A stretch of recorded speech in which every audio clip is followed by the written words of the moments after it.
Yeah, that one on. And then I'll do this bit. What are we interrupting? Can you see? Intervision top 20 countdown. All right.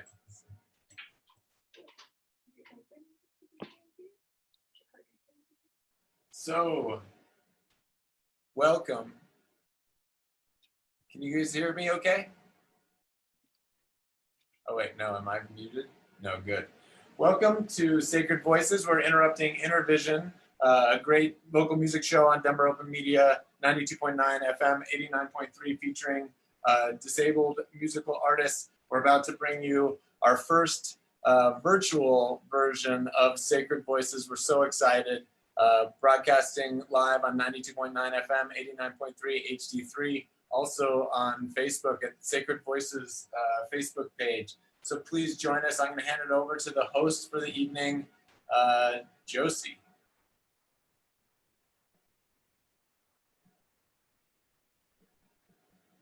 Oh, is that going out?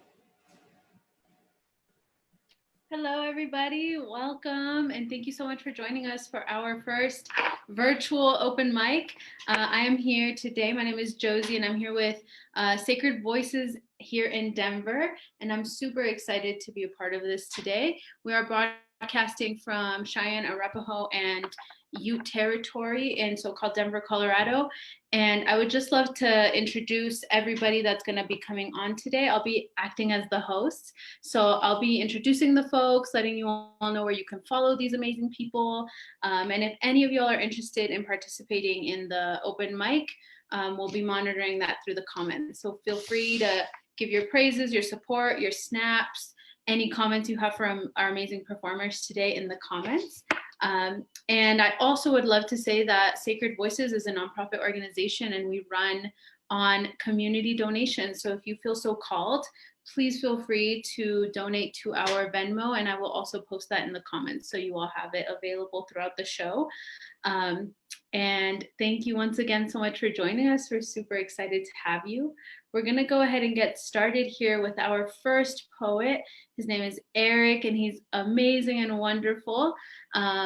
Eric can be found on Instagram and Twitter at Phantom Poet, spelled PHAENTOM, poet, on Instagram and Twitter. So feel free to follow him if you feel called. And Eric, you are ready to go. We're gonna post you up. Alrighty, thank you so much. My name again is Eric Francis, Phantom Poet. I'll repeat it at the end.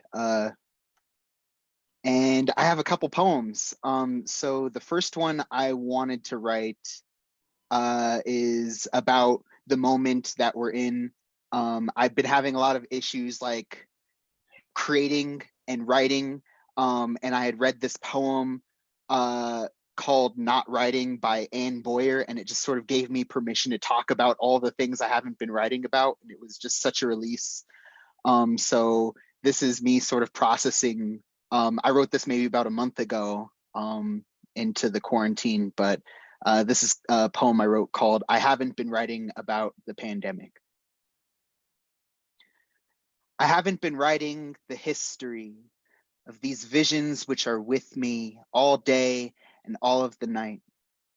I haven't written about social distance, but I did create a playlist. I called it Social Distance. I played it loud on my speakers. The first song's chorus strikes my chord. I feel so unstable. I hate these people, these mongering politicians, these fiending profiteers. They're making me loathe. I haven't written about loathing. I haven't written the truth of how I feel on face for fear that it's too real, too visceral, too unhelpful. I haven't written about the infodemic for fear that maybe that would be too fake. I haven't been writing the numbers because I know each one is an individual with a complex story, maybe because I'm too afraid of all of the human arithmetic operating on every order. I haven't been writing about the racism like I've really needed to, how I watch as curves flatten my black kin, elders we cannot touch and mourn from a vast arm lengths away, the sinister bigoted logic of assaulting people during touch prohibition, how the system's all not grotesque, how information can be just as viral, just as corrosive as it is believable to peoples of brutal witnessing. I haven't written about the world, the plants, the animals, the beings in every continent uniquely. I haven't written about Palestinians in Gaza restricted even still. I haven't written about the Tunisian women self-isolating in factories to churn out thousands of masks, nor the Italians emptying Venice and flooding the balconies in song, nor the Cuban doctors traveling worldwide, nor the sting of sanctions in places like Iran, nor the Chinese billionaires who donated material to us, the US, nor the grocery store workers, the fast food workers, the cleaners, the domestic workers, the truck drivers, the laid off, the educators, the unhoused, the hungry, the refugees, the immigrants, the nomads, the prisoners, all of whom are political prisoners now facing death sentences. The single guardians, the solitary, the victims of natural disasters, the unnamed, unknown background helpers, the survivors, the ill, the fallen, or the wealthy spectators of it all. I haven't been writing about capitalism, watching it both fail and expand, watching it both starve and consume, hating it as much as I live it, still wondering if there's a way out. I haven't been writing about grief. I haven't been writing about numbness. I haven't been writing about the guilt that I haven't been writing. Why am I so afraid of stasis? I haven't been writing about fear or paranoia or worry-filled tirades about hygiene and health. I haven't been writing about life. Life has changed too much. It's a little overwhelming seeing truly that change is God, that God is change. I haven't even written about everyone I wish I could. I wish I could. I wish I didn't miss anyone, everyone, but I could never write every name. I haven't written about the streams, how these live streams quench my thirst for hope and creation to look forward to the next confluence. I haven't been writing about joy, yet persistent as ever, here it is. Just because the ink hasn't yet spilled doesn't mean the libations haven't. I haven't been saying enough, but that's already known, a foregone conclusion. I didn't write the apocalypse, merely poems of incredulous gesture, about laughter, about the party at the end. And by the way, I haven't written an ending either. I don't plan on it. Thank you. And then I wanted to share one more poem. It's a poem I kind of have felt weird about, but my friend really likes this poem, and she helped me kind of see the important things about this poem. So I want to share it for her, and I want to share it for that. It's about ritual. It's about the body. It is called Shave Day. It is also in my chapbook. I have a self-produced, self-printed chapbook. I haven't printed any more copies due to all of the quarantine stuff, but like, when we get out of this, fresh new copies, hit me up. But in due time, any money right now, please use for mutual funds, please use for food banks, please use to help our community. I think art needs compensation, but right now, I feel privileged to be here. I feel privileged to be in quarantine. I feel privileged to be able to share messages like these. So with all of that said, this is called Shave Day. The time has come for ceremonial sacrifice, a ritual, again.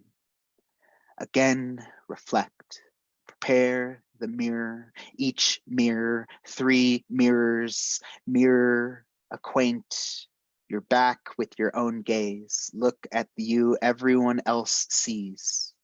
Ready your body, seal the room's door, light incense sticks, ignite candle wicks. It will not smell like an establishment or an institution. It will reek only of you, the sage of your clipped keratin. Fill the air with waves of sound, linger in lute and lyric. This is your echo, chamber of reverb, reverberating clippers. Whisk away old memories of searing cuts, shave new genders into your scalp while musk music perfumes you. Take off all of your clothing. Your style will not match if outfitted in masks. Equip yourself in air and you. Tuck fingers in fist. Pick out your mane. Only you know your bodies of waters ebb and flow. Comb out split ends and dead skin and mourn. You will not fear your body here. Scan every roll, any mark, each scar, feel them all breathe together. This space is yours now. Hold yourself carefully like water. Now, remove the hair. Glean the grain against the grain with the grain, push the edge, close shave, line up tight, glide the blade, the sword to your neck, cut the leftovers, the lines, the laws, sing. The mantra, sing, sharp notes, sharp slices, genuflect in sweat, brush the debris away. Witness mutual funeral and birth. Almond, jojoba, shea, eyebrows, beard, edges, black castor, lavender, tea tree oil. Caress it all in with praying hands, anointed. The mirrors reflect new old you, glistening dew, a prune sprout, now primed to bloom. All right, thank you all. Thank you, Sacred Voices. Looking forward to everyone else in the show. Yeah, thank you, thank you, thank you.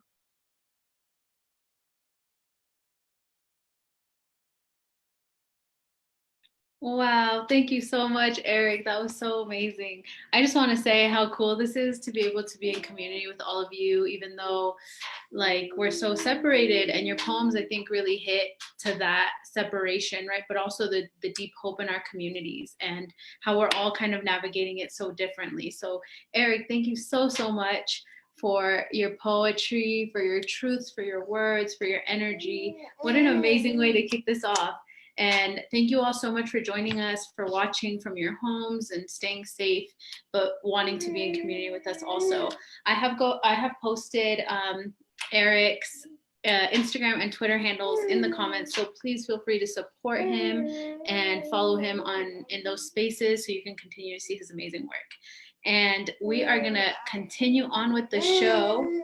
And this is my little baby who has things to say. We have Brianna coming up, who will also be sharing a beautiful piece. And Brianna, please go ahead and introduce yourself to the people. Thank you for joining our community. Thank you very much. I'm Brianna Martone. You can find me on Instagram, brianna.martone, BRIANNA.MARTONE. I am a high school teacher. I love spoken word, and so I'm going to be sharing a piece that I wrote when I first came back from a study abroad trip in Cape Town, South Africa. There are a lot of my passions reside in youth development, the arts, social justice, so you see a lot of that reflected in this piece. So this piece is titled, Our Time Is Now.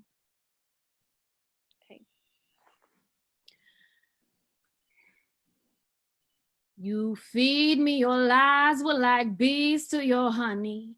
I'll forget my morals, just show me your money. The jokes about race, yeah, I'll laugh cause they're funny. I lost my own mind, you could call me your dummy. I'll turn on TV, numb out the pain. You cut the budgets to knowledge I gain. Your values that misconstrue, boy, it's a shame. The decisions you make that I wish you refrain. We'll buy out the churches, we're in a recession. Now forget the sermon, I'll teach you a lesson. Survival is vital and life is a blessing, but don't miss your step on the stairway to heaven. You better be good, don't get out of line. You got no food, but don't commit that crime. I'll throw you a dime and I'll give you my pity, but I don't know nothing about life in the city. They teach us with everything, put in your fight. Will use you, abuse you, then steal all your rights. Ignite it inside you so you don't shine bright. You're tired and burnt out, they stole all your light. From the diamond they're mining, the bigger the carrot. If you got opinions, we don't want to hear it. The truth hurts, you know, but you grin and you bear it. The best lie you show is that smile you wearing. Respect to the soldiers that fight for us all. United we stand and divided we fall. But why are you killing us, sending our troops? Cause we all bleed blood, not your red, white, and blue.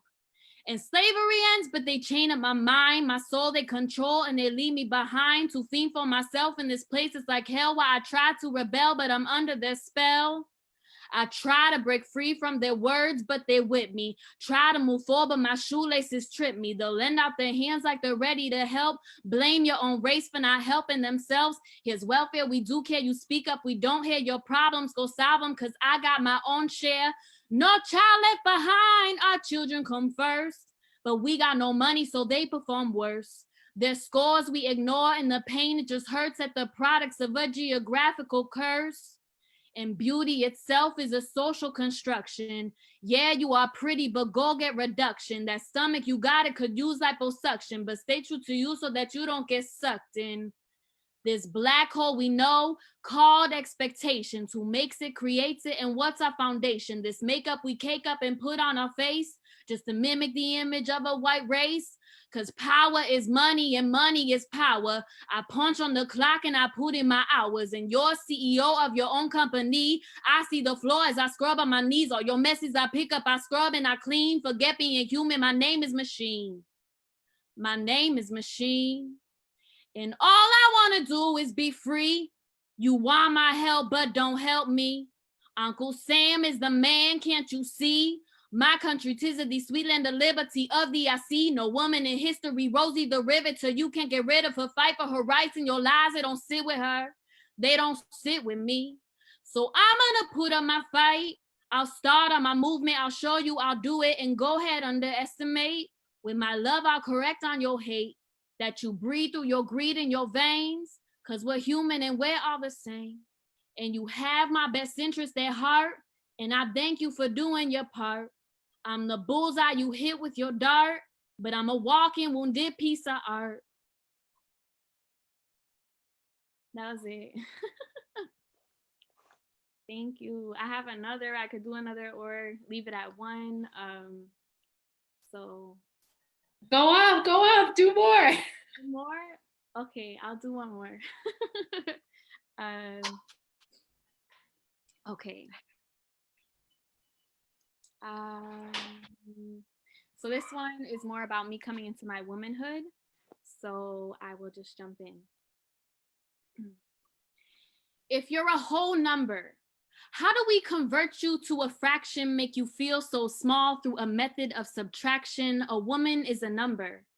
And she's that size on her pants, which determines her worth. And it's a curse that we don't choose, but we're given at birth. You don't see value in my presence or the style of my grace, but instead you choose to see it in the size of my waist. Are my thighs too thick? Are my hips too wide? Would it make you feel better to know in dressing rooms I've cried, tears running down my face, leave a bitter salted taste just like the vast dark ocean as I swim in self-hate because my body isn't the same like the girls in magazines. Blowing kisses and Maybelline, they don't make up, they make believe, wearing made up on the screens of the TVs that enter the mindset of these teens, a false definition of beauty because a fat girl isn't healthy.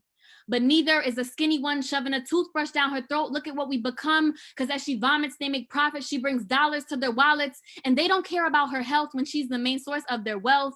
All this space up in this room, but I've been taught to not consume, whether it's the food that I don't eat, the position of my feet, my soft voice when I speak, or the expectation to be meek, to feel small in silence, because women compete to feel complete. I wasn't happy in my skin, bowed head and lower chin. All these thoughts up in my head negatively consume me from within, because I just wanted to be thin, and that remained my aspiration. And behind all the frustration was the essence of fixation, because I felt broken inside, like somebody cut my wings, like my voice had been lost, freedom, the song I couldn't sing, feeling tied down with all these strings, a painted image of perfection. But the key to set me free was self-love and affection. I had to learn to love myself while being taught a lesson of hate. Learn my value wasn't the number on the scale representing my weight, or the amount of calories I consumed from all that I ate, or the amount of food that I chose to squeeze on my small plate. So I said, forget your method of subtraction, because I taught myself addition, and I did it by myself because I don't need permission. While you prefer to have us subtracted to feel small in silence, we'll learn the power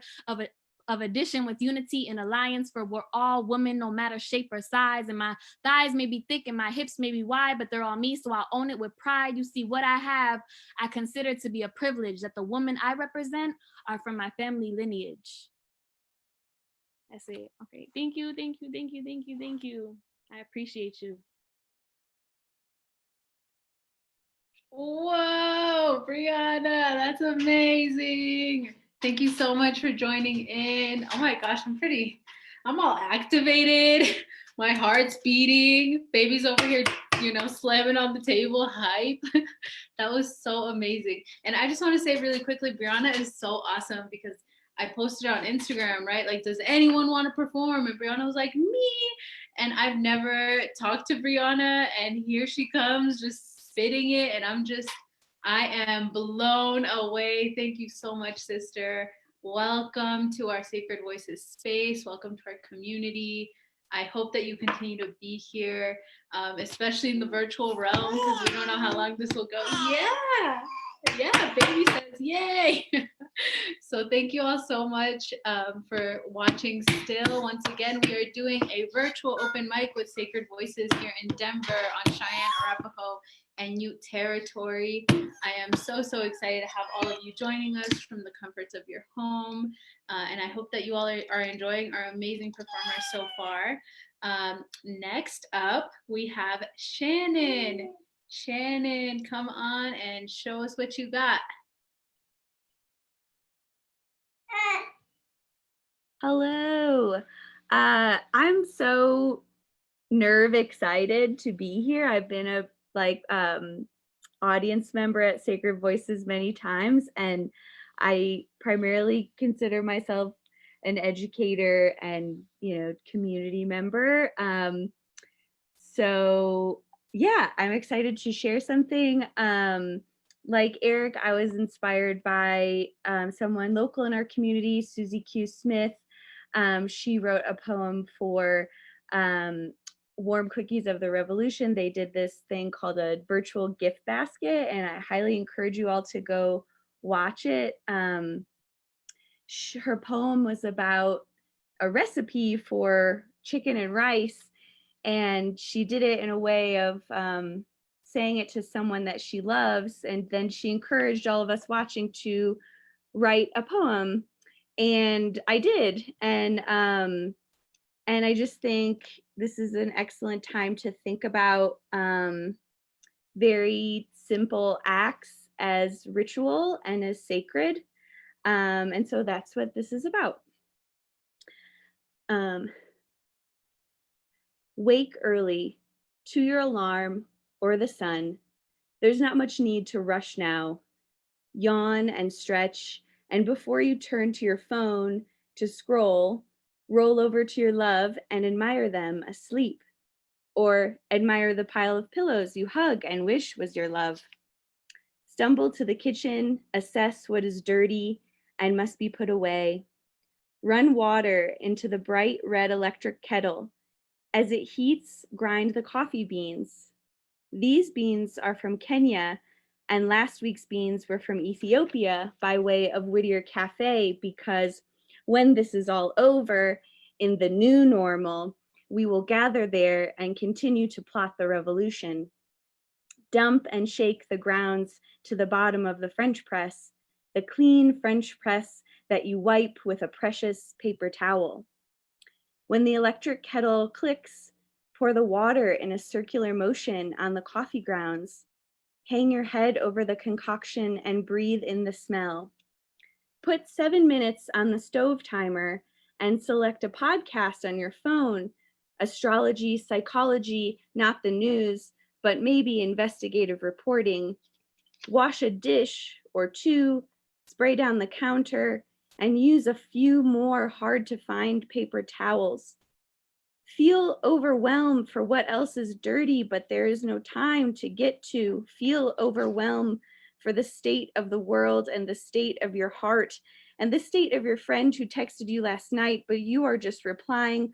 Overwhelmed for your block, for your school, for your friends, for your family, for all there is no time to get to. Look through the window on the front door and watch the sunrise over the mountains.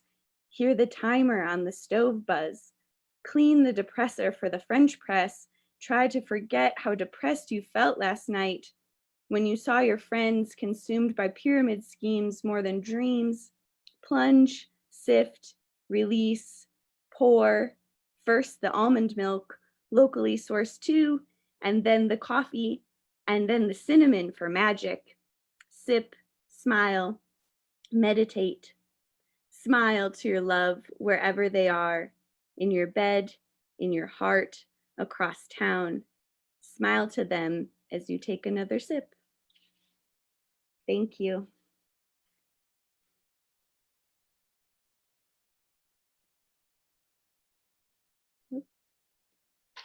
Sister, thank you so much. Oh, that last part really hit me. Smile at your loves wherever they are. And I'm just really grateful to have a sister in you, Shannon. You did amazing. And thank you for being so vulnerable and sharing your piece here in front of all the people that are watching, right? And in a way that hopefully feels a little less scary than being in front of a huge, giant crowd of people. So I want to take a quick minute to, Baby has things to say as well. Go ahead. Okay, well, I want to take a quick minute to encourage you all to fill out the 2020 census. Here at Sacred Voices, we're encouraging you to make sure that you're filling out that census information. It is open for self-response until July 24th, which is a little bit different than in years past due to the pandemic. So please go ahead and take some time to do that. I think you're trying to say everything I'm trying to say. Yeah? So really quickly, the census. Okay, I'm sorry, y'all. This is kind of funny. This isn't supposed to be a comedic portion of the show, but here we are. The census really helps to get some accurate information around demographics and community. So I really encourage you all to go ahead and fill it out. It only takes about 10 minutes. It's totally a self-assessment and helps with federally regulated funds and budgeting, which, yes. If you all want to go ahead on my2020census.gov, you can go ahead and fill it out. And I will come back with a little bit more information about that later. For now, we have our next poet coming up. If they are ready, Alex, if you're ready to go up, I have a quick, we're gonna have a little bit of a content warning there with Alex's piece, and I will let them go ahead and share that out. So Alex, if you're ready to go on. Yes, I'm ready. Hello, everybody. I'm Alex. I use they, them pronouns. I hope we're all taking care of ourselves during this really tough time. I'm really glad to see some familiar faces. Deb, Mateo, Korea. Hey, I love you. I miss you so much. Oh my God. Just a content warning. I'm going to do 3 poems, but my second poem, I want to make sure that everyone in the audience is aware that poem will reference sexual assaults. So if that's something that you're not comfortable with, I would suggest please take the time to dip out during my performance. Take care of yourselves, do what you need.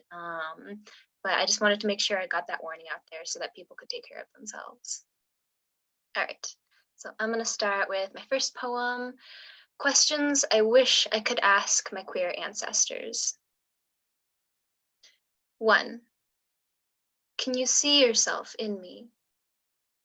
Would you recognize yourself in the curve of my unbound breasts, and the angle of my brow, the shape of my name on your tongue?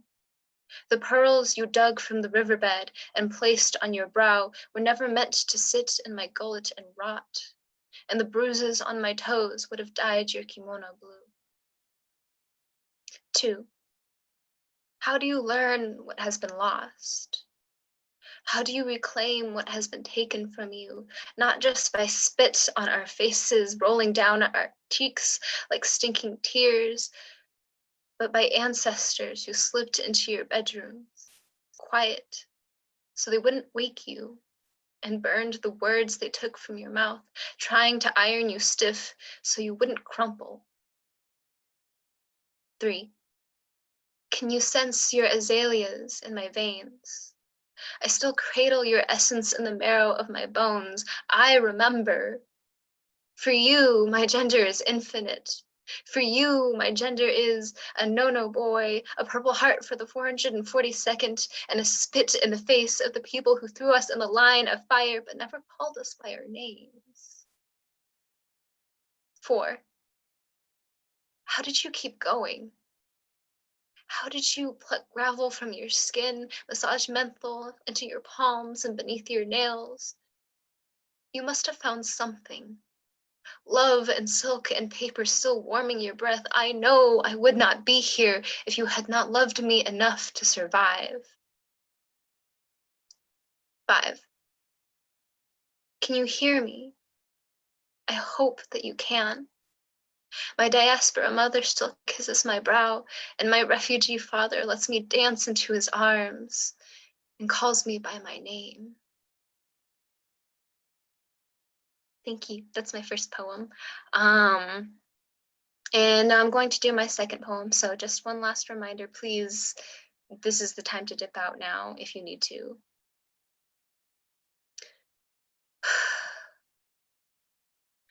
Writing another rape poem, a timeline. Hour 1. I try to remember everything that happened. I realize I can't quite remember. I wonder if I'm just exaggerating, because even if I can still feel the texture of the sheets, I can't even remember the day, or maybe I don't want to. Hour 2.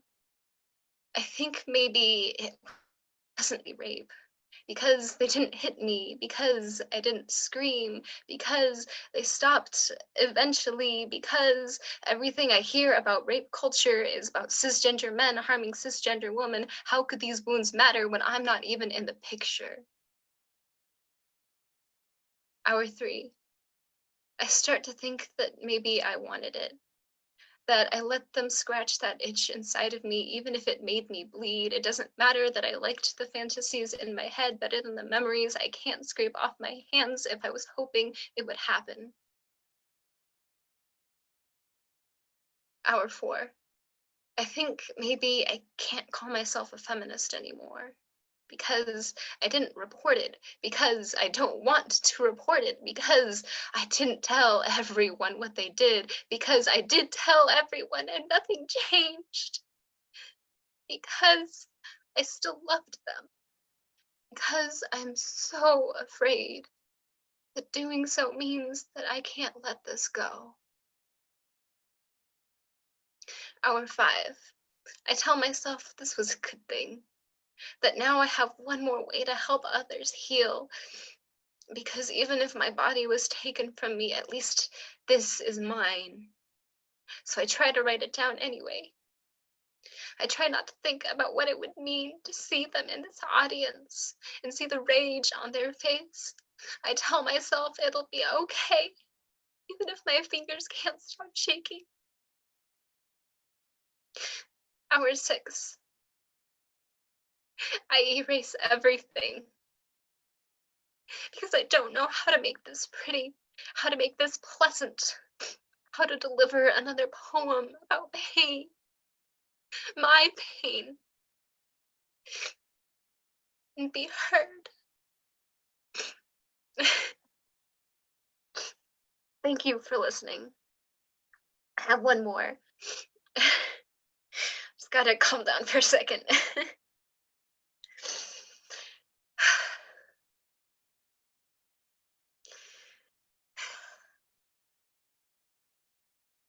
This last poem is called Bluebird.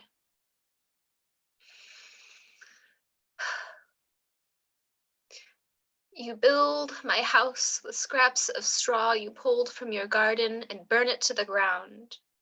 pressing the embers into my mouth, hoping I will choke. You are hurting, and you think hurting me will keep you from bleeding. I remember the curve of your shoulders. I can cut my tongue on your reflection. I want to press the sharp tip of my heel to the small of your back, make you stop, make you listen, stop hurting me. This is wrong. I try to remember that my proud existence is a radical act, that you cannot shake me, you cannot turn my bones to ash, but you have. I want to keep you from tearing at my scalp and ripping out my hairs one by one. I am not a bad person. You revel in the blood that pours from each follicle and hold them up, proud, triumphant, teeth glistening like jewels. I promise. I swear. There is so much to say. I beg you to listen.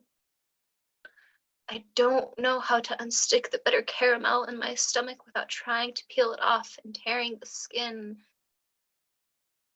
This shouldn't matter. That was my last poem. Thank you very much for listening. It really means a lot to me that you all came out and listened to what I had to say. This really is, I feel like this is a really healing experience, and I'm really glad that I was able to come here and reclaim all of this with you. So thank you. I'm done now. Just Oh, Alex, thank you so, so much. I was over here in tears. Y'all couldn't see me.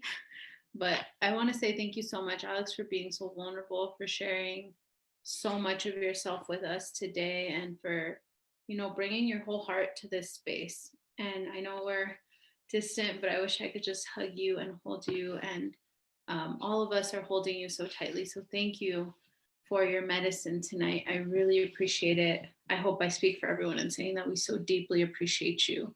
And if any of y'all are interested in following Alex and just getting to know them a little more and their words and their medicine, you can follow them on Instagram at, I don't know if I'm pronouncing this right, Queen Quinquepeta, QuinQuepeta. And I will also post that in the comments of the live video. So please feel free to follow up with Alex and just share in their virtual space as well. So next up, we have Korea. If you are ready, I would love to have you come on. We have a really beautiful relative Korea. We have folks just chanting it up. So excited right now. This is great. Korea, are you ready to go? I am. All right. All right. So I have a couple. Oh, welcome to my room. Yes, this is my room. I like Zoom because it's like my room, so I don't have to be nervous. You know what I mean? But I have a couple poems that I want to read for y'all today. If that's all right. One thing that I do want to point out that my sister called me the other day that I did not appreciate. She called me a Zoomer. And that's like Gen Z boomer and like not okay. But she was like, because you read all your stuff on your phone. And I'm like, oh, I didn't know that was like a thing that, people were calling us, but just want to point that out. But yeah, I'm going to read this first one. It's called Sojourner's Reprise. And yeah, I'm just going to read it for y'all. It's a blues poem. Woke up this morning whispering, ain't I a woman to the wind? Sun billowing in and still I'm whispering, ain't I a woman to the wind? And I got the whole world answering no in a toothy, troubling grin. My baby's crown in my gums and jewels in my teeth, I'm about to christen a king. Bleeding mouth, fetching limbs and tongue to treat me right first, or you can't be no king. A rougher reflection of me, but I still got the question, ain't I a woman churning? Mirrors, no reflections, fractured and birthing new shards, a new woman waking. She birthed me fragmented, but still capable of holding an image. The past and present is waking. And so, ain't I a woman forms a red Nile, and this question keeps on quaking. And she lives in a different house, but still shares my same skin and story. With saddened eyes, I tell you we were in the same school, so we mislearned our own her story. Can't even come to the table because she's taught to hate me, and it's keeping us from all the glory. Pregnant with eggshells who muddy and murder my womb, always spitting who, stealing all my glistening words, dress it up in blonde, and then asking who. I'm whispering, ain't I a woman to the wind? And I can't lie, my sisters, the answer is kin to blue.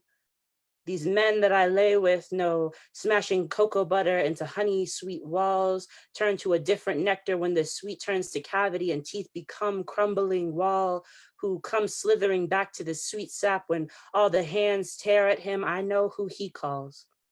And so I'm waving this flag because no one seems to hold the Black girl. Just burn her for light and eat her ashes in the dust, for she is only a Black girl. But if you know, like I know, the fire will consume all those that have fed it and will birth out a pearl. And so I woke up this morning whispering, ain't I a woman to the wind? Blinds crack, sun billowing in, still I'm whispering, ain't I a woman to the wind? And I got the whole world answering no in a toothy, troubling grin. That's my first poem. This next one that I want to read for y'all was actually a part of a poetry competition that I was just in. And they asked us to kind of reconcile with this quote. I can't remember who it's by, but Black being the sum of your whole existence. And I had a counter to that. So here's that rebuttal. Black, adjective, one of the very darkest colors owing to the absence of or complete absorption of light, the opposite of white. Two, of any human group having dark colored skin, especially of African or Australian Aboriginal descent. I know this is supposed to be my name, but how can humanity be encapsulated in a single word? They say this is the sum, and I don't mean to be disrespectful, but whose sum?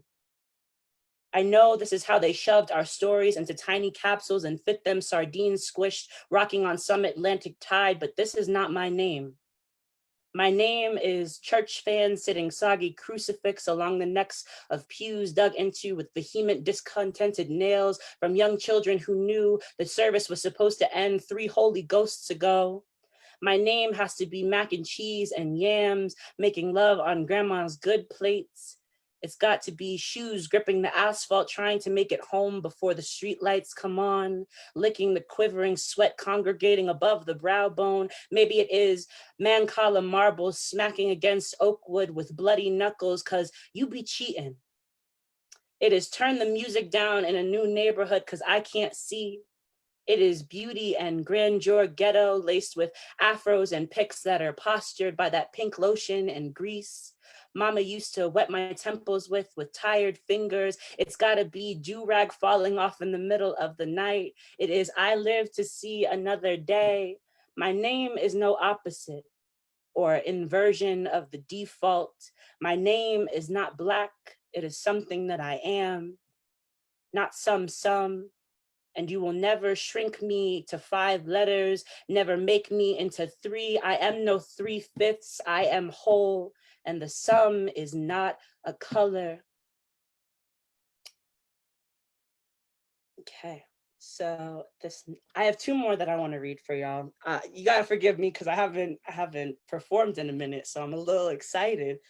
But this one is my brother called me the other day, and he's got these like really messed up notions of masculinity and what that's supposed to be like. And I think a lot of men in my family do, if I'm just going to be frank. So I wrote this for them.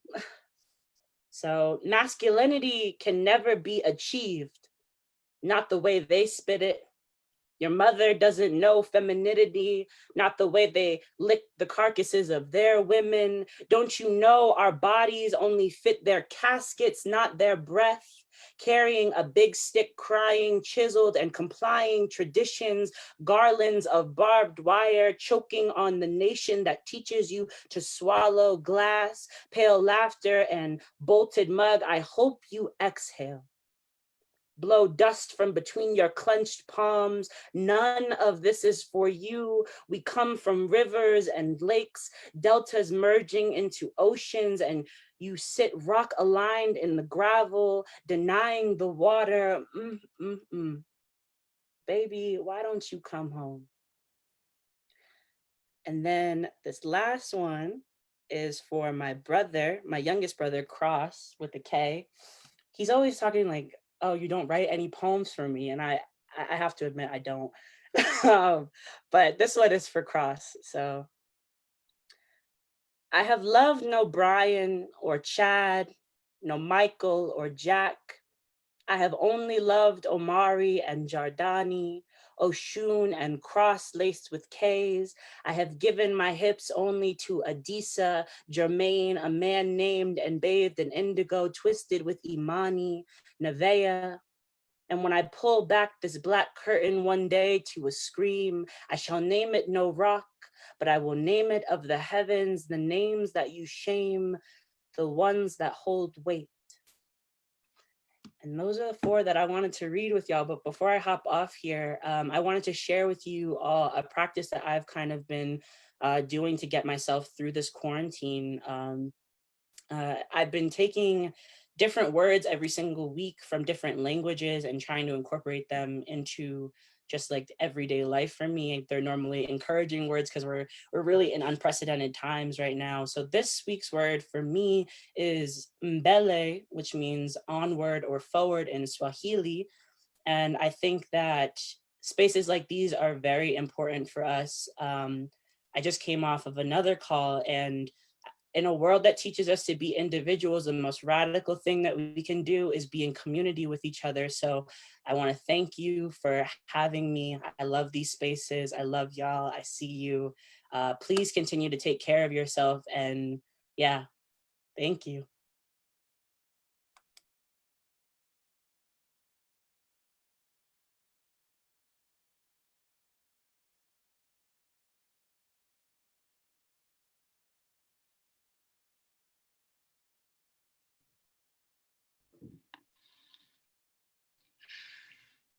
Go ahead, Tony.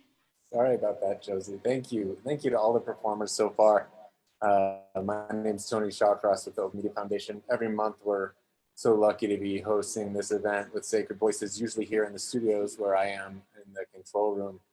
This time it's just a treat to be able to do it virtually via Zoom and Facebook and still being connected despite being a little isolated like we are. We have to mention that every half hour or so that we're broadcasting live on 92.9 FM, 89.3 HD3. So if you're listening to us on the radio, welcome. We are live with Sacred Voices. We've got another, almost another hour here on Friday, April 24th of spoken word, poetry, comedy, and more. So check us out on Facebook, Sacred Voices Facebook page, or Denver Open Media. Thanks again for joining us, and back to you, Joseph.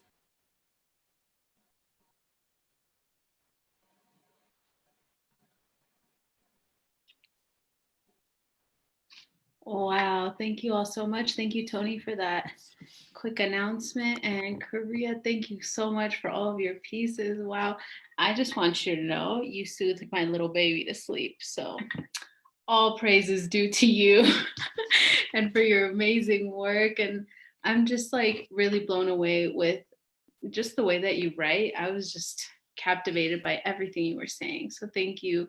And I think that practice that you were mentioning in the end is like so important, and it helps us to be much more mindful around the language that we're using day to day. So thanks for sharing that. And you're absolutely right in the fact that like this quarantine, right, this social distancing is calling into question how much we value our individuality and don't think with a collective consciousness, you know, and how that has really been stripped from our people for so, so long. So I'm really grateful to be sharing in this community with all of you. I feel so humbled to be in this space with all of you and hearing your words and continuing to see you all just unfold before this screen. And it's just really, really beautiful. So we're gonna go ahead and continue on. And I'm trying to remember the word you umbala. I can't remember what the word was. Umbele. We're moving forward onward with Talea Banks. So Talea, if you are ready, we're so excited to hear your words. Here we go. Thank you. Thank you. I am so thankful to be here. I'm so thankful to be here with Korea and all of you and all of these familiar faces. Because of Korea's Zoomer comment, I searched for my journals to remember the days that I do actually write poems in my journals. So I'm gonna do 3 fairly short ones. Yeah.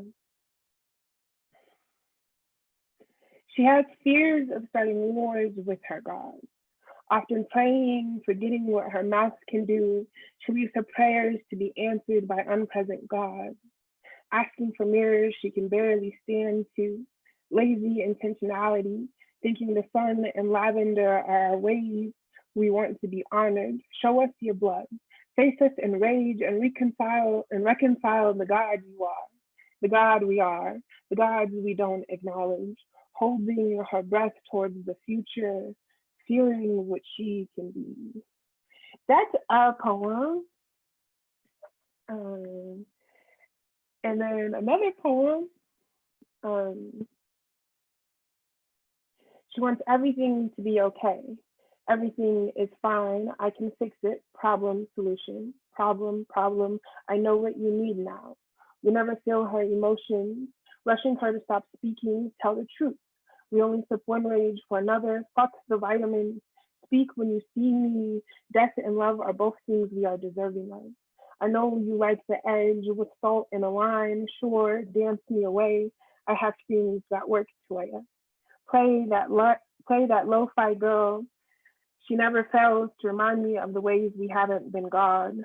That Lord isn't coming to save me. Save yourself. How she fears death. How we earn for the heavens. Where will we bury these truths? I really love that poem. It's kind of sassy. It's me being sassy with myself. Especially during this time, I've experienced a lot of sass. And then I want to leave you all with something of a little bit of a different take.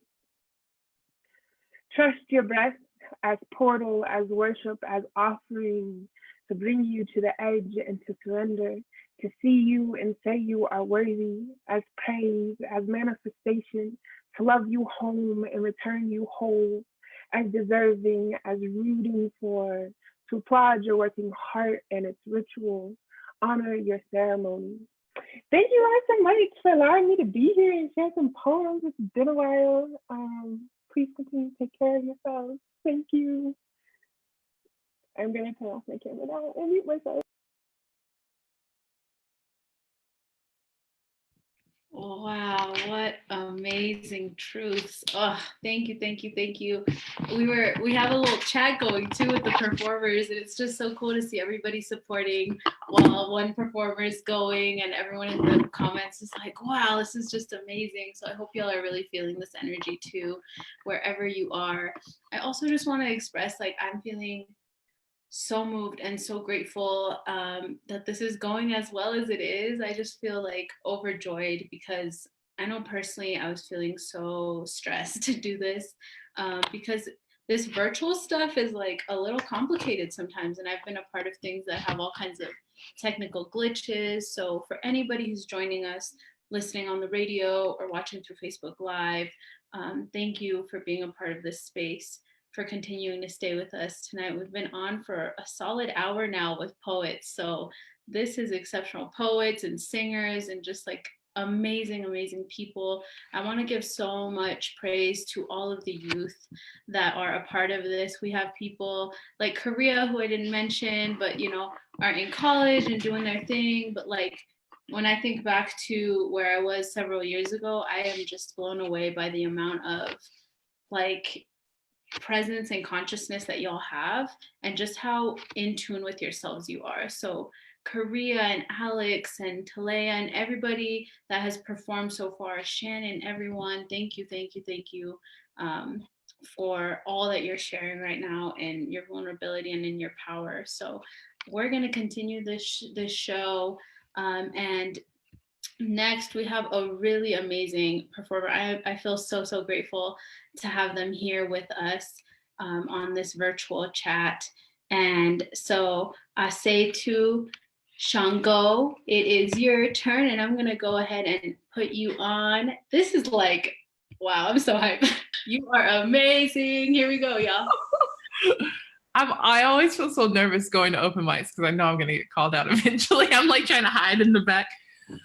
What up, y'all? I'm so happy to be here as well. This is a really powerful space, and it's just been amazing to listen to the truth and the honesty and the authenticity on this Zoom right now. It's just amazing. So I wanted to go after the Black Femmes, Korea and Talea, because we have our Black Femme writing group every Monday, and I wanted to invite anybody who identifies as Black and Femme on here to join us. You can just send me a private chat. And I want to dedicate this poem to all the Black femmes. Black woman, you night sky, you starless galaxy, you stars for eyes, you are so full of empty, of womb, of creation, you balance of holy fire, you misunderstanding, you misunderstood, you so beautiful, so lawless, so dark. They brand you that, dark, Black demon, you, all reclamation, all yin rebirth, you, beaten spine still straight, you, clawed teeth, you, rip them apart with rhetoric and discourse, you, all community, all let's talk this through, all what is ailing you, my love? Them, tired of hearing about how Black you are. How straight your hair is not wishing. You just blend in wishing. You'd stop being all bold colored font. You all redefining Black as beautiful, nappy as galaxy. You all proud, them all scared. You not running, them all shaking. You stand tall against the wind. You recognize your skin as baobab tree. You all deeply rooted. You wondering about your roots. On a land that feels like sand, you clinging on to the depths of empty. No. Empty. Claims it. Made it friend. You know what happens here in a starless night, in a planetless galaxy, in the largest womb ever known. Here is where you have always created best. And I really like saying that poem in this time because it just, like, I wrote it years ago. Hey, all the Black Femmes getting it. I wrote it years ago, but like something about this like apocalyptic universe in which everything is silent, like the bustle is gone and the earth is breathing. And there's just this void, this emptiness, this no longer and not there yet. And that idea of like, this is where we've always created best. Like the canvas, the emptiness, like this is where the potentiality comes from. This is where the creation comes from. This is where the womb is. This is where the chaos is, the yin, et cetera, et cetera. So I really dig that in this particular time. And then also, I have a lot of energy in my body because, I don't move very often. And so sometimes that gets channeled as anger. So this is the poem that I like to do when there is anger present. Define lady, as in act like a lady, as in lady in the streets, but a freak in the sheets, be quiet. Don't talk so much, don't think too much, you feel too much, compartmentalize. Pour love and nurture out, keep sickness and pain in. Don't talk about the OBGYN or your period in public. That's inappropriate. Get to the feminine hygiene aisle. Everything that makes you woman is unclean. You are unclean. Have a light fragrance to your scent. Bounce past them effortlessly. Realize that you are walking pornography. Let them watch. Don't lead on that you let them watch. This is a delicate balance, but be compassionate. Learn how to take a joke or a compliment after all. You probably would. Just as he says, look pretty on your back. Define goddess, as in Sekhmet, Et Eru, Bide, Ishtar, Kali.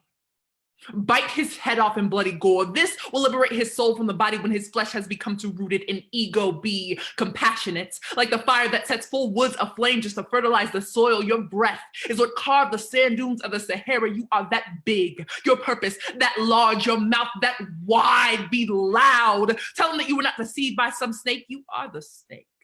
The crow, the vulture, the harbinger of death, bring a maternal fury just as dark and chaotic as the womb that birthed them. Lady and goddess are not synonyms. Women were not put on this earth just to please you. Do not call me queen as if it will seduce me into your submission. It will not. It will conjure the demon inside of me. Define devil, find root word, Devi, origin, Sanskrit, gender, feminine, meaning, the shining one. Meaning your reflection, meaning you hate yourself and throw epithets at me. If you do not picture a goddess with a machete, then you better read up on your Oya. And if you think just because I'm spiritual, it's gonna be all ohms and namaste, well, I suggest you skip the westernized yoga class and read a goddamn book, Kali. The divine mother shows herself in over 10 forms, from the peaceful lotus dwelling Kamala, the decapitated Jinamasta pouring her own blood down her throat, making everyone uncomfortable. I am a tower of your discomfort, only because I do not fit your definitions. Define woman, lady, goddess. Woman defines herself. Thank you all for listening. You can follow me on Instagram at Ase2Shango. Okay, love you. Bye.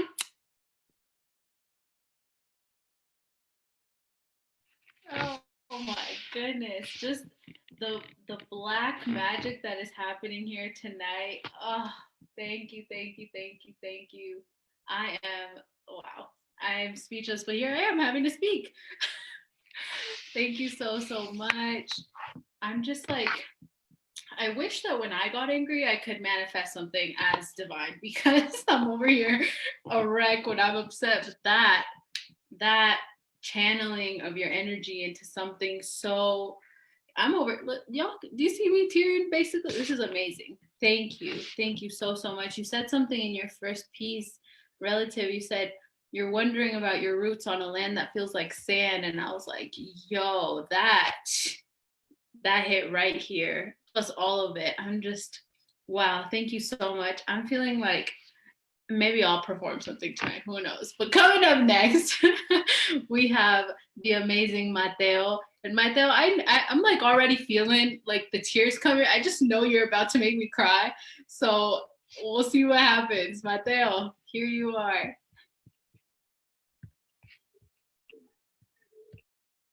Let me see here. Unmute self. Okay, cool. Awesome. Yeah, it's really great to be here and to be here with, a lot of my friends, and some familiar faces. Yeah, so today I have about 3 different poems that I want to share with y'all. One of them being like a kind of a throwback one, but I'm really feeling this one. As I'm sure all of you have had time, just to reflect and stuff over this very long quarantine. I've just kind of been reflecting a lot about the past, and I'm really feeling this piece in particular right now. So this one is a piece about self-love. It's called Wildfire. I actually wrote it when I was about 15, I would say, and I was still kind of learning what self-love means and stuff. And some of the ideas that I express in this poem have evolved. Actually, a lot of the ideas have evolved quite a lot for me. But yeah, I just wanted to share it right now, just in the spirit of that. So here we go. Wildfire. I was beautiful before she touched me. I am beautiful after. but her light stroked my embers into a wildfire, and they do not ask permission to burn. I do not ask permission to burn. Sometimes self-love seems cliche. You can only recite a mantra so many times before it loses its meaning, like, I love my smile. I love my smile. I love my smile. I love the way joy frames my face. Sometimes I forget these things. Like a love letter slipped from my hand and misplaced, I have heard it said by people who never needed their love validated that you cannot love someone until you love yourself first. But she did not build the pit. She did not even coax the flames. She just fanned them. Sometimes I need a new mouth and eyes and hands to review the lesson, teach it a way I've never felt it before. So then maybe all of this survival whispered like self-love can actually mean something. Thank you. Yes, that was my first poem. I would just like to add this after it. I feel like my own personal feelings about, self-love and stuff have really evolved a lot. Like, I don't really think it necessarily lies with anybody else, right? Like, you don't, I think, having other people there, having other lovers, other friends and stuff to help you, along that journey, that's definitely, very helpful, right? But at the end of the day, that self-love comes from yourself. That self-love is, a fire that you stoke yourself, and it's the most self-sufficient that way. Yeah. So let's see, this next poem that I wanted to do for y'all, I'm trying to decide if I should do one that's kind of like sadder or one that's more like has more imagery. So I don't know. What do y'all think? Do y'all sad poem, yes, or more imagery poem? Second one? Okay. I kind of want to do more imagery poems just because like we're all in quarantine right now. This is still gonna make y'all sad though, but but it's okay. So yeah, a lot of y'all have probably heard this one, but this is one of my favorite pieces that I've ever written. So this poem is called Cosmic. We used to say our love was cosmic. Your last letter to me, a hand-traced rendition of Descat Lipoca on a bright orange placard, said that we felt ancient together. You wrote that you had had a dream. You, me on a beach in San Francisco with him. You didn't know what that meant, but you knew that I had always wanted to move to California and that he was the Aztec god of self-reflection. I knew how much you loved the sea. You would hope that he could help me through whatever I was going through. You always spoke like that, simple yet understanding, a constant contrast, a contrast to my constant noise and need to comprehend. I remember our trip to San Francisco, where you held my hand at the edge of the Pacific and said, I want you to meet my mother. The clouds parted and the ocean grew warm at our feet as if to offer us her blessing. I thought of the oceans our parents, our ancestors had crossed for us to meet, how warmly they must have smiled down on us then. I think of the blessings our mothers gave us, your mom shuffling hurriedly around her house, uneasy with premonition. You asked, ¿Qué traes, mamá? Y ella te contestó con su intuición materna, tú y Mateo se van a casar. I think of my mom giving us a ride back to your house, where she joked we might adopt children and give them a good home if you didn't want to bear them. And in this quiet way, I knew that she liked you too. So if our love was cosmic, and I do believe it was, then our break was all the more earth-shattering. I have struggled to write this poem, this epic, for the past year since. It was never easy for me to write a love poem for you, as I am a perfectionist at heart. So I wrote so many it pains me you may never get to see. To string together our love into a coherent composition would be to imply that our love was anything but timeless. It was a crisscrossing of lifetimes I could never contain. Truth be told, I never thought we would end, so I never thought to write one. Part of me still doesn't believe we have. As we used to say, time doesn't exist. But as indignant as I am only human, and the grief I have felt for your loss has been one of the greatest wonders of my world and demands I approximate the feeling nonetheless. So, this is my attempt. We were two astronauts plunging headfirst into the sun. And wasn't it so warm? You made my heart leap. I would have broiled just to be close to you. I paid no attention to the warning signs, this radioactive heat threatening to poison us, destroy us if we flew too close. I had never felt a touch light and pure as yours. Past lovers had heavy hands, left me sun-seared. My skin grew thick as scars. If it were up to me, I would have held on until our future became stardust. We were two astronauts headed straight into oblivion, a place you knew that we couldn't come back from. So thank you. Thank you for leaving before we burned out, before there was nothing left to come back for. The day that you left, a chain broke our gridlock. You bounded one way, I the other, us, two astronauts cut from the shuttle. You said, I love you and want to keep loving you, time and place willing. But we can't do this right now, the way that we both are. I remember our last kiss in front of your house.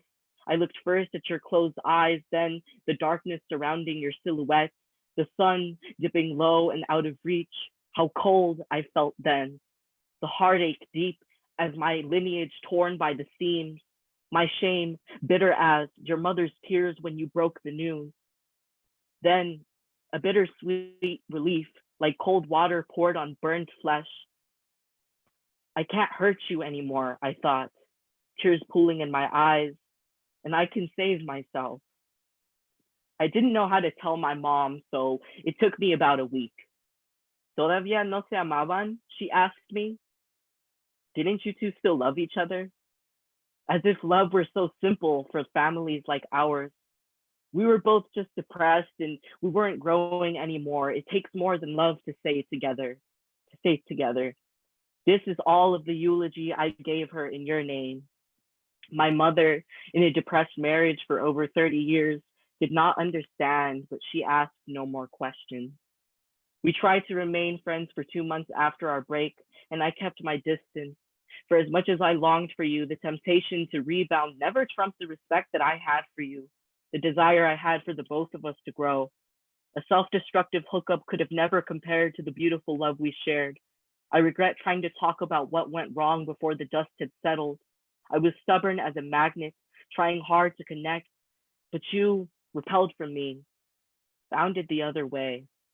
How naive to think I could process your loss in a mere 2 months would have taken me a revolution around the sun to accept, to try once again to twist fate and my intuitions for an idealistic vision. For as beautiful as our love was, and even if you return, we will never be the same. We can't be. And this, I know now, is for the best. All right. So I got about one more piece that I have here for you all. Let's see. Do y'all want a short poem or do you want like a poem about zombies? Zombies? Okay, y'all want zombies? All right. So, LOL. This is a different poem, I guess, written about the same situation, but kind of further along in my processing. So, if y'all are getting over a breakup and stuff and you're finding it very hard, I really suggest that you go and like read about attachment theory. It's just like a psychological concept that I found very helpful in processing my own feelings. Because sometimes, you know, it is the person, but also it's a lot deeper than that. So that can help for those of y'all who are all like heartbroken right now. So this one is called When a Zombie Loves a Ghost. There is a wound in my heart, the silhouette of your wordless loss. I used to be so angry with you for this ghost that you left me without a name, this emptiness more painful than the tearing. To survive your absence, I had to become a zombie, hungry for resolution. I wrapped my brain around my finger and took matters into my own hands. I tendrilled my gray around the splinters of my rib cage, forgetting a brain cannot pump blood throughout my body. I retraced my steps. I went back through our timeline of pictures and tried to pinpoint the exact time where things started to go wrong, tried to rationalize what emotion and memory distorted. It took me so long to understand the facade of your pride. Sometimes we leave without saying anything because we don't have the right words to name our love and our pain together. Perhaps you thought that you were sparing me your spite with your avoidance. Perhaps you also knew that you were punishing me by withholding. You didn't want to lose control. You didn't want to be seen as weak or dependent. It took me so long to understand that your despondence was your greatest expression of hurt and fear, your trusted display of protection. You were never one to talk about your feelings, even more than I. What loving words could you have given me? Of vulnerability, of compassion, of remorse and redemption that you had never gifted to yourself. Words I tried to teach you that were never mine to give to the detriment of myself. How was I to feel anything but abandoned and betrayed when I had never been taught that I deserved better? Sometimes we say things that we don't mean because we can't stand the empty space in between. I tried to reach out, but words failed me, for I had nothing left to say to you that could have mended our broken selves. I burned all of your gifts to me, both given and taken. I erased all of your pictures, those bittersweet memories I didn't think twice about taking. Call me jaded, but nowadays I think twice about pictures I snap with spirits that may just be flashes. I know this isn't the point of love. This isn't the point of life, but I have learned the tenderness of loving after burning. So it goes. Loving after heartbreak is like trying to rediscover innocence, to learn to dream again despite, to point and laugh at stars wishing, knowing their light is already dying. So that's all I had for y'all tonight. Thank you so much for tuning in. Woo.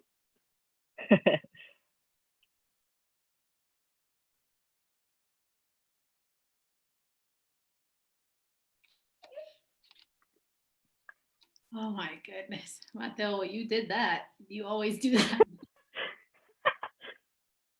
Boom. That's what's up. Yes, yeah, that's a tough one to follow. My baby just woke up and it's like, what just happened? Hello? Oh, hi, little Baba. Well, Mateo, I'm feeling really inspired and I'm gonna follow your lead. I'm gonna share a really quick piece. Well, first, Mateo, just snaps to you, snaps to everyone. I'm just like, my heart is just so full. I like, it's amazing how like day to day my emotions really shift. I don't know if anyone is aligning with me on that, but I was feeling so anxious today and just like a little overwhelmed. And my heart just feels so happy right now. And it's because of all of you amazing, beautiful artists, poets, performers. Y'all are just exceptional people. And I just continue to express my gratitude for all of you for being here tonight, for spending a little bit of time with all of us. And so I'm feeling called to share a piece. I don't know that I've really performed this anywhere. I don't really perform that much, so probably not. And I wrote this like 2.5 years ago now, probably. It's been a while. Before you were even out here. Can you believe it? What? A grumpy goose. Okay. This is called How Do You Know That You Love Me? My body fits with yours the way grandfather stones cradle each other in the fire. We become this, a special kind of prayer, a ceremony of two dancing flames. You hold me, knowing that this heat can blister and burn.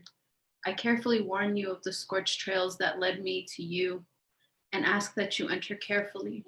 But you're brave of spirit, warm corazón. You say that you like that I'm strong. So you hold me. Your touch whispers cositas bellas, wanting to know me.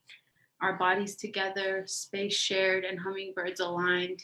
And you ask, ¿Qué te hicieron, mi amor? And suddenly my fire becomes ocean, and my waves engulf you, and I'm all crashing waters and chaos. But you have learned to breathe underwater, many times survived drowning, revived yourself after being washed ashore alone and gasping.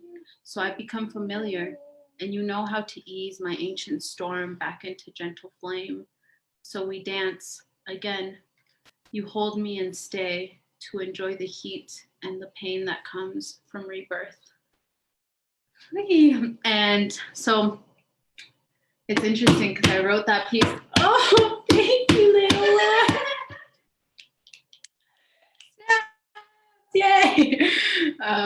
I wrote that poem like so long ago, and I wrote it for a love, a really the love of my life at the time. I felt, you know, and the more that I like read it, I actually have it. I had this really beautiful sister make like a visual art of it, and I have it hanging on my wall. And the more I read it, just day to day, I'm like, yo, that's like a conversation between me and my inner child, and that like learning how to love me, right?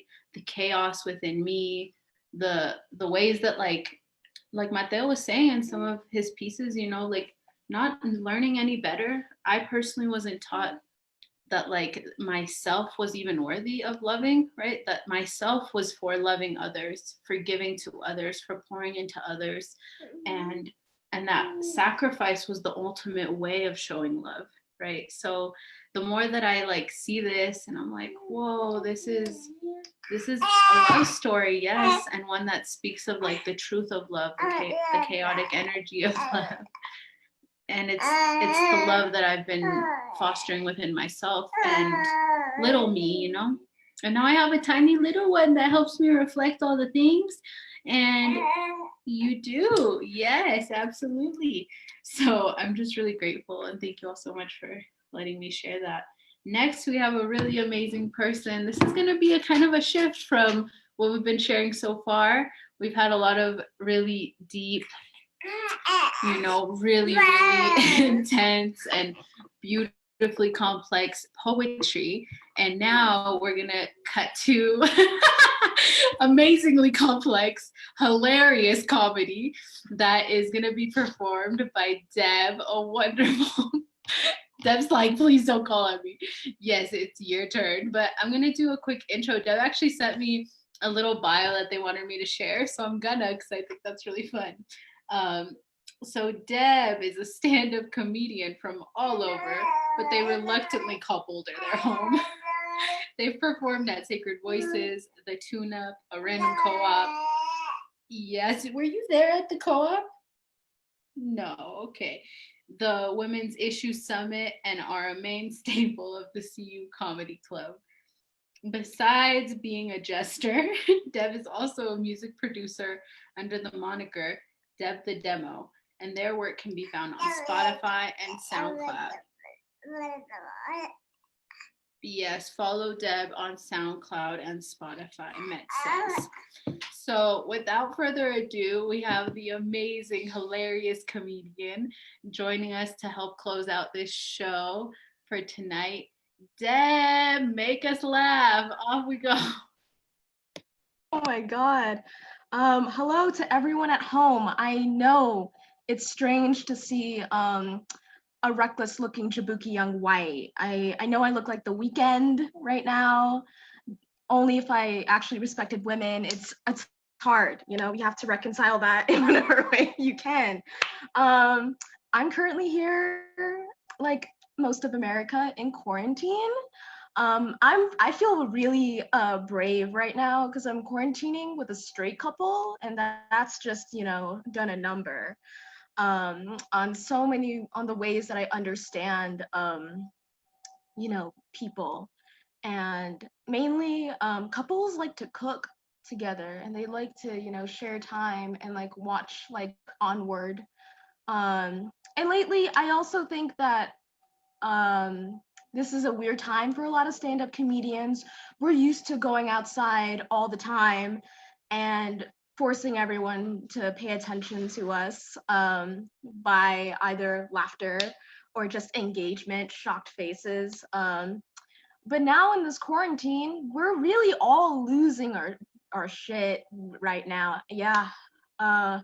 Also, if you're listening, watching this right now, they had to cut off this is gonna be broadcasted on radio. And I was like, you know what? I'm not really clean.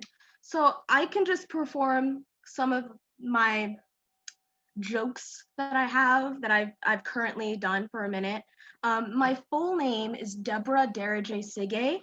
Currently, right now, Debbie is being repurposed as a slur, and I caution everyone to be careful right now. But my full name is Deborah Daraje Sige, and Deborah is a biblical name, and it means Queen of the Honeybees. Now, that's a beautiful name. That means, it's great for the environment. So it means I'm microbial, However, when you look at like my siblings' names, it kind of it shifts things, My brother, who's my twin, love him to death. His name is Barnabas, and that means son of encouragement. And my youngest sister, yeah, her name is Jerusalem, and that means holy city of God. So I feel like that was definitely a barometer of who's my father's favorite was.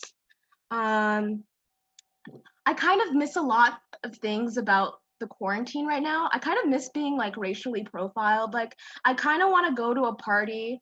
I've been thinking a lot about men lately because I don't know I don't know if I'm a lesbian. I've been going through these like shifting patterns of me aesthetically finding men pleasing and then me just not wanting to have anything to do with them.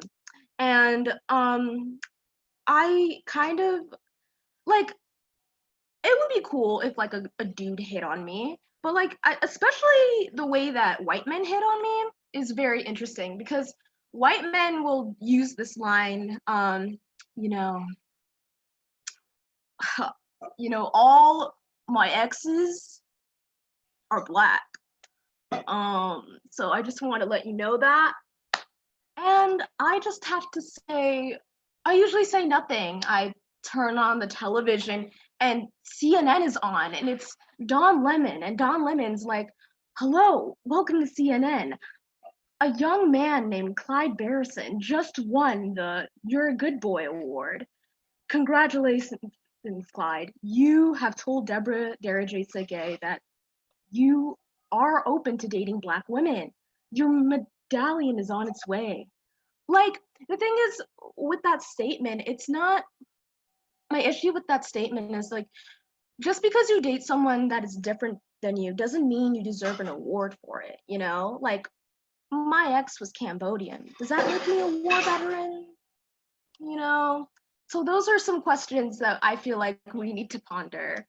The chat's being blown up right now. Another thing. I feel very strongly against the game.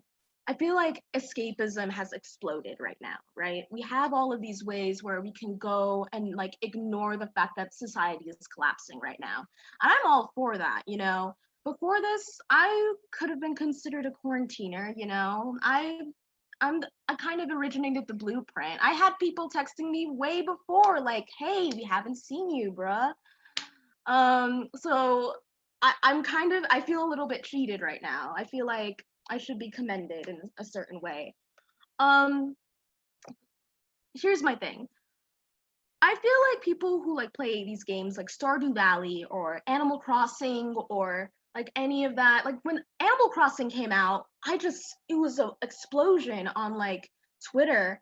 And all I could think of, like all these people say are like, oh, I just want to like I just want to like graze some cows and spit on poor people. Like that's all I wanted. I want to knead some bread and ignore the sounds of the stock markets collapsing, like that seems to be the general route of Animal Crossing gays, or not just Animal Crossing gays, but people in general.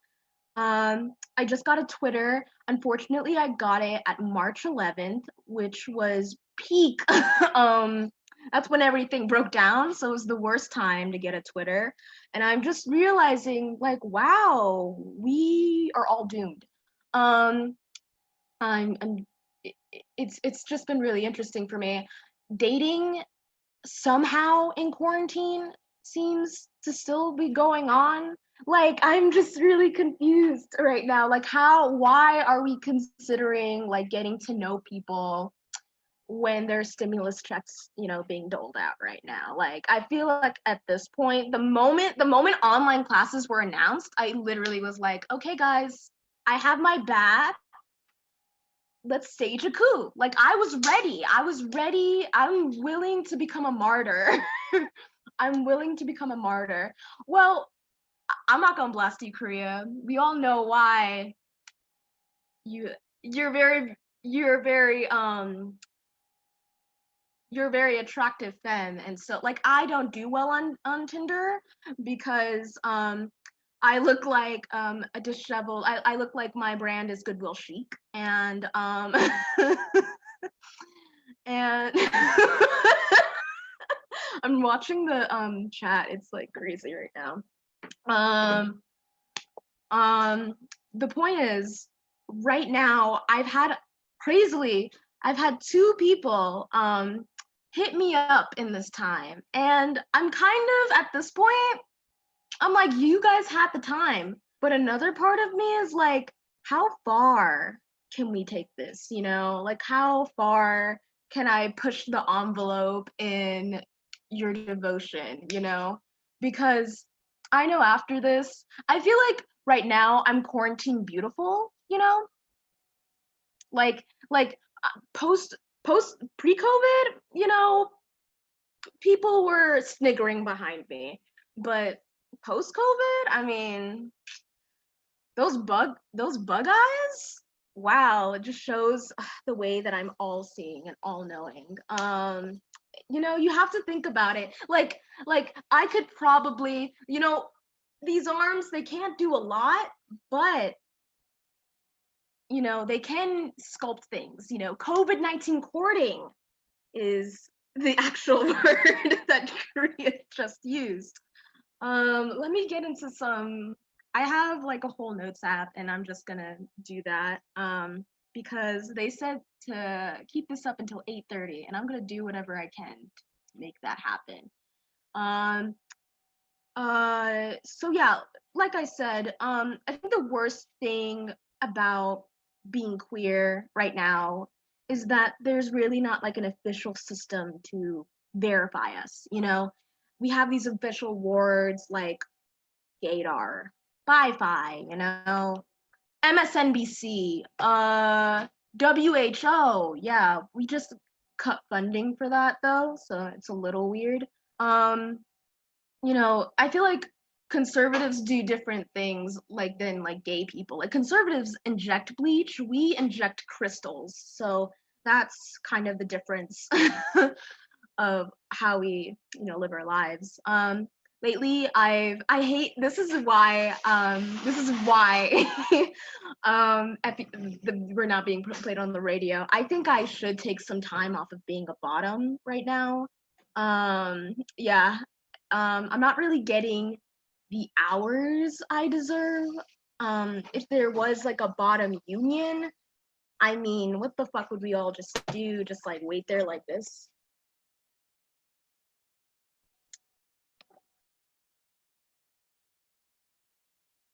Like there's no space for that. I'm forgetting that this is on Facebook Live right now. So like online dating right now is really confusing for me. So I just deleted Tinder. Yeah. Thank you so much. Thank you guys. Yeah, it just felt so unnatural to me. Like, I really appreciate it when relationships are a little bit more organic. Like, I'd like to go out on a date and, eat some salad and ask the garçon and snap at him and be like, sir, I was just wondering, is this, pussy organic or, like, that's kind of what I think. That's what I believe. That's kind of like my rules with that. So speaking of vaginas, a lot of my friends, included in this group chat, believe that I should decolonize it. And the exact term is decolonizing. The exact term is decolonizing your desires, right? And this is a common, euphemism in the queer, like in the BIPOC community and the QDPOC community. Basically means that I, as a Black woman or Black femme, whatever, I think my gender representation is Mr. Bean. Like, that's what I feel my most comfortable gender is, right now. If I believe that if you're a white person, like I shouldn't date you. And you know what? Right now, I really understand that. Like, I really get that. I'm at a fatigue point, I feel like my stock on like white people is this close to crashing. They're like out here right now, white people, it is crazy to see white people deal with trauma, because they'll text you and they'll be like, oh, I feel like we never had the language for this before. Like, can I still like go to Whole Foods? Like, that's nigga, I don't know. I can't answer that question for you. But they decolonize. I like to call it like okay, let's be frank. Are white people really colonizing our pussies? Or am I like desegregating theirs? Like, are they really trying to segregate my nether region, or did I just put some affirmative action, on their parts, is it really like, are they like performing a hate crime on this pussy? Or did I just put a whole hiring quota on there? So these are questions that you guys can consider during this time.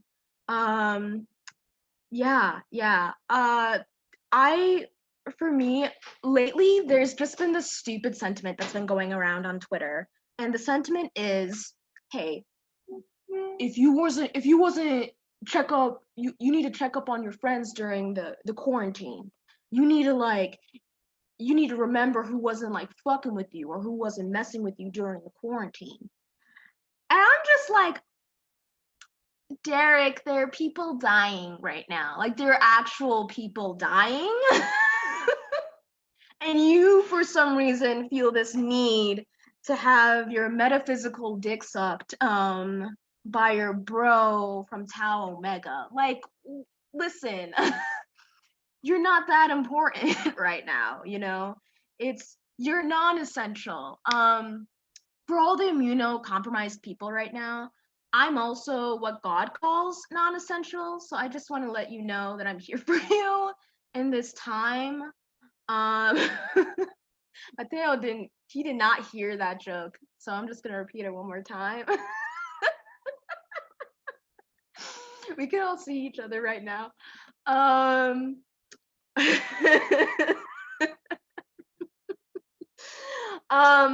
Yes, I have I have portal vein thrombosis, which is this very serious liver condition, and I often don't talk about it a lot because the first time I ever did stand up at the CU Comedy Club, I talked about it, and this Karen-looking motherfucker looked very scared, and then I decided not to do stand-up for like 5 months. And that's I then decided that I should never talk about it again. But I feel that like comedy is something that's very honest, very engaging. So this is all to say that portal vein thrombosis is kind of like what happens if there was like a traffic jam, but in your body, It looks like right now my blood vessels sort of look like I-75 at 9 a.m., you know, like let's just really think about that, you know. And it's a bit, you know, often, especially when this was happening, when I realized that if I got this disease, you know, the odds are not like, you know, the Hunger Games, may the odds be in my favor. No, they won't be. Um, but I've learned a lot about I've learned a lot about this disease, and it's taught me a lot. Dealing with it has taught me so much. Frankly, I'm 21 right now, and my 21st birthday really meant nothing to me. Mainly because I can't drink, and I can't, you know, consume alcohol. And that's a bit, you know, that's a bit tough. You know, it sucks going to a party school and then having to tell this guy named Clyde, like, hey, what's your major? Do you want to like get a drink, bro? Like, you should just like get a drink. Like, multiple times I've had to ask my friend Arva to just get me like an unlabeled cream soda bottle so I could just lie to people while I'm drinking. And I've done that many times. It's insane though, having this sort of realizing your mortality, but having everyone else realize their collective mortality too. It's like, oh, you're suddenly thinking about your life in a big, vast way too? Welcome to the club, bitch. It used to be a party of one, but now it's a party of 300 million people. I'm joking. Right now, I think the immunocompromised community would really appreciate it if you would stop playing basketball, close contact basketball. I live in Bear Creek currently, and every day I look outside my window. I'm like, the orchids, the dumbasses outside, you know, smacking the balls.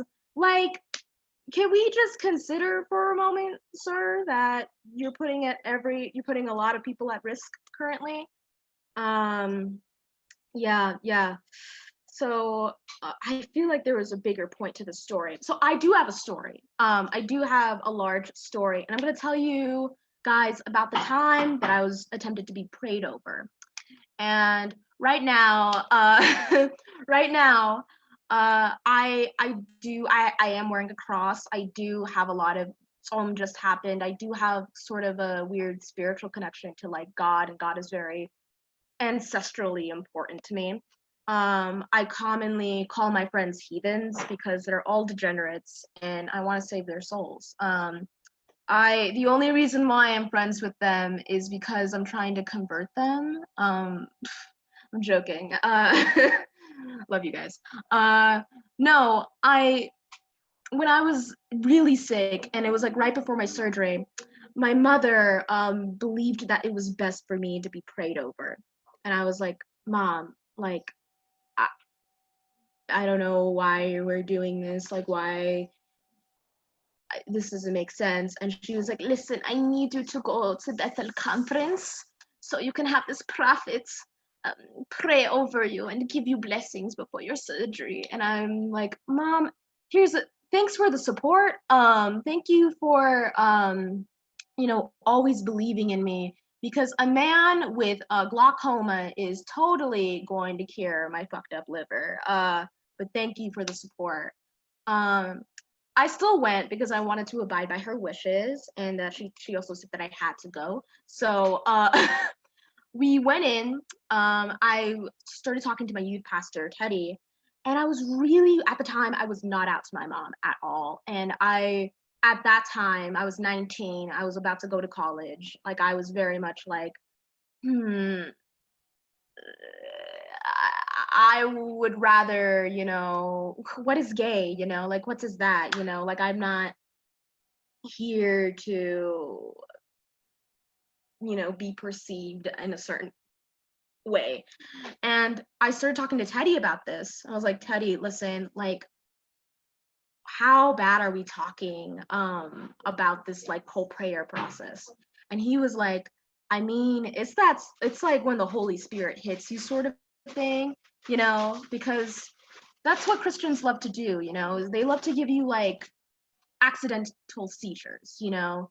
You know, when the spirit catches you, it really takes a hold.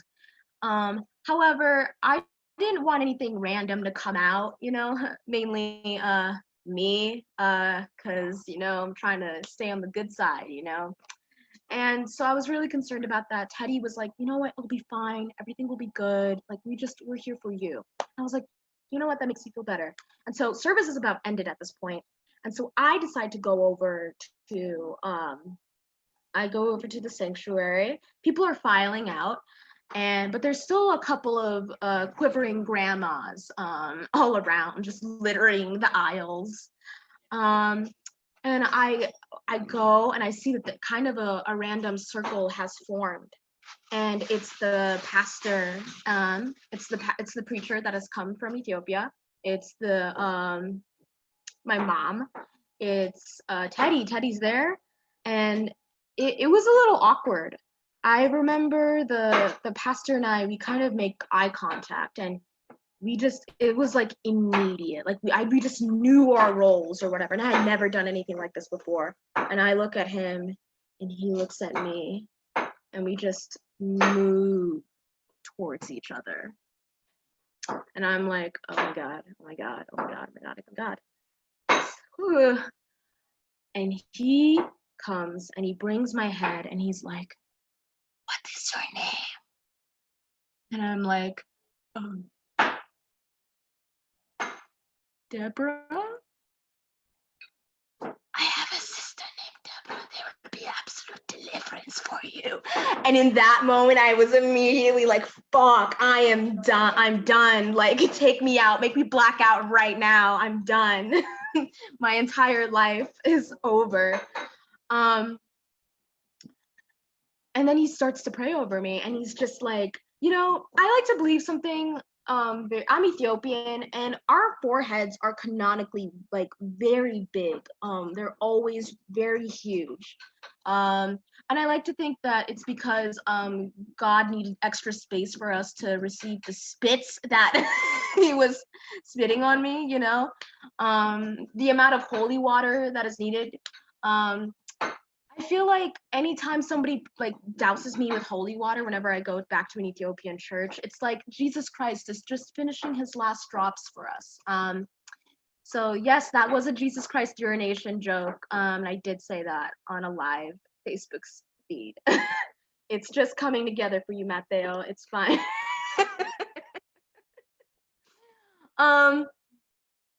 This is to say, this was very serious. I was drenched. This guy was like really like, oh, like he was saying every single like letter in the alphabet was being used. And I just remember feeling like, okay, but I'm not really feeling that spirit come into me. And he's gonna do his final push soon. And once that final push happens, it's up to God. It's above me. I can't do anything. If I come out, I come out. This is how I'm gonna do it. And so he just like, he's like, whoa.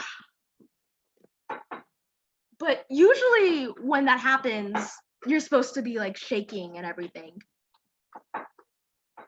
Nothing happened. I literally, that moment happened and I opened my eyes just a little bit and noticed that everyone was just standing around, and I was like looking at them and I was like, I think I'm supposed to fall right now. And so I fall, and I'm going to illustrate this for the audience exactly how I fell. So he does, as we were saying, he does this. And instead of falling and shaking like a wacky inflatable arm tube man, I just decide to look around and I just slowly get down. And I'm just like, oh, yeah, yeah, yeah. So yeah, I did that, and I remember like my mom just being so like, this is my daughter and I can't believe she has my yeah, so I guess that's probably as good of a place as any to I have 10 more minutes, so I'm just gonna use that time maybe. Um so yeah, I have portal vein thrombosis, and again, that causes a lot of focus issues, a lot of just I feel like people consistently think that I'm like dumb and a little ditzy or whatever, but I have, and there have been time, and it also gives you like anger issues too. And luckily you guys, I mean, some of the people in this chat, my joke about roll-ups. Oh, okay. So how should we eat rich people? Okay. That's a question that we've all been thinking about lately. Korea had mentioned, I don't know if they're still on this. Yeah, Korea had mentioned that they like to spice it up, I asked another friend of mine, and she said that she likes to eat her rich people with hot chocolate. I'm a little bit different. I believe that the way that we cannibalize rich people is by eating their skin like a fruit roll up, like let's really think creatively. Korea's eyes just went like,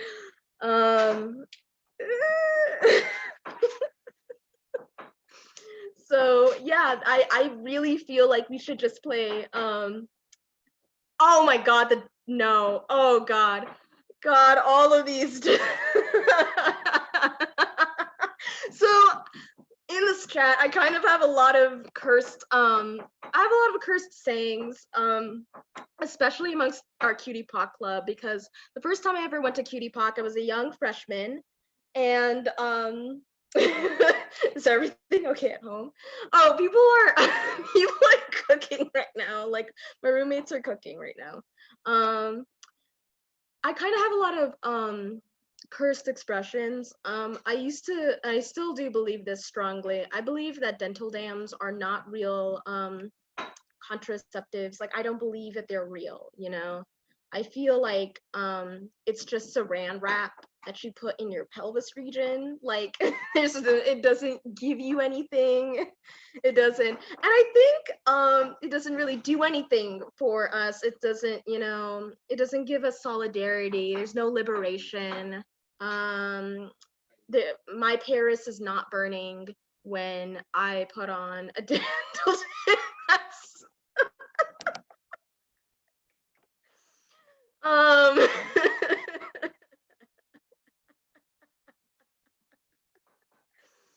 so for the viewers at home, thank you for letting me say some words. I miss live comedy so much, so stay the heck home, and stay away from me until like next year. Love y'all. That's been me. Also, you can follow me on Twitter. Just just ask me, and then I'll DM you the information. Thank you for coming out, showing your support. Yeah, that's it. Those are all the things.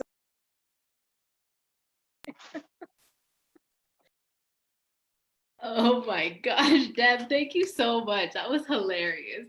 I was choking on water. I had to go get a little snack. I'm likely covered in seaweed. Baby needed a snack. That was a whole show. And I'm so grateful. You as well, yes. Baby said they would really like a show every week, but that's just one opinion, throwing it out there. Thank you all so much for everything, for joining us today. We are going to go ahead and close out. I want to thank every single person who performed today, Eric and Alex and Deb and Shannon and Korea, and who else performed? Who am I missing? And Brianna, that was so amazing. Yes. And Asetu and Talea and just everyone watching at home. Go off. This was officially the youngest co-host of all time with Sacred Voices. So big snaps to Mitli Sochi. Good work, Miha. You did great. Yes, and so thank you all so much for joining our very first virtual open mic. I hope that we can continue this. Well, I hope we don't have to, but if we do, then I hope that next month goes well. I think you like to talk when I talk. Yeah, you don't like to respond. Oh. Yes. Well, thank you all so much. We are going to go ahead and wrap it up. And Tony, I'm not sure if you have any last comments, but this has been such an amazing collaboration between Sacred Voices, Denver Open Media, and we have been streaming the majority of the show on the radio as well, and it will be here on Facebook. So once again, thank you all so much. I highly encourage you all to reach out to our poets and our performers to see how you can contribute to supporting them, whether it's a follow, a like, sharing their work, tagging them in a post tonight, letting folks know that you enjoyed this. And please let us know if you enjoyed this virtual open mic so that we can continue to do this work. My name is Josie. Once again, I feel so honored and grateful to have been a part of this today. I'm like pretty new to hosting things, especially virtually. So I hope I did all right. And I just am really grateful. And I hope all of you at home and all of the performers enjoyed themselves as much as I did tonight. So with that, it is time for us to go. And thank you so much. Tony, I'm gonna pass it to you if you'd like to say any last words. Thank you to all the performers, and in future months, we'll just keep rolling with what happens with the stay-at-home orders. And next month, we might do this again, or we might do it in the studio, or we might do hybrid, where some people are here in the studio and some people are performing at home. But I think everyone did such a great job. Thank you to all of you guys. I really enjoyed so many of the performances, and again, we're happy to be partnering with Sacred Voices. So I'm going to sign off the live stream. Any final words from anybody? We're not online, so you can say anything. We're not on the air. Thank you for this opportunity. This is very interesting, and I hope to do something like this again. So thank you. Awesome. Thanks. Everybody's unmuted. Final words. We're signing off. Thank you guys for watching on Facebook. Thank you so much, everybody. Thanks, y'all. Bye, everyone. Thank you all. Take care of yourselves.